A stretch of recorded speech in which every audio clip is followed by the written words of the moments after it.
if I had this money I make in the United States, I would barely live. Here, I can have a wife. You know, I can have a pretty nice life. What is it like to retire in Cambodia for Well, you? it's been nice. Not just the visa. The visa, Cambodia makes it very easy to get a retirement extension by the year.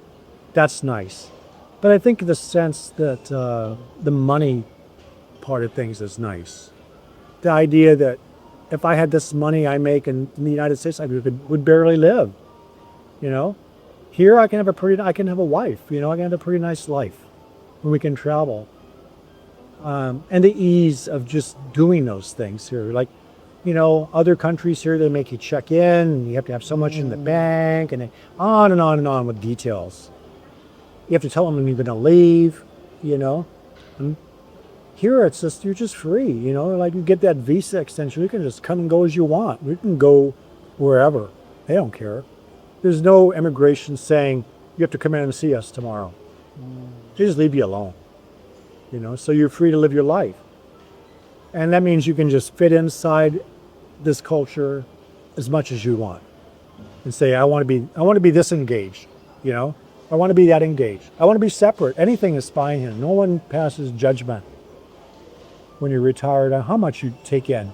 There are people that move here that don't do anything with Cambodian people. They live in their little expat bubbles. And that's their lives. Well, okay, great. That's your life. You go do that. There's other people that get fully immersed in it all. And a friend of mine called me a mongrel because I'm in between. I'll never be a Khmer person. I can't be. But I'll never be like an expat bubble person. I can't be that. So I'm like a mutt. And I take a little bit, you know, like take a little bit out of this bowl, and then I'll walk over there, get a little bit of that bowl. Oh, I like this, yeah.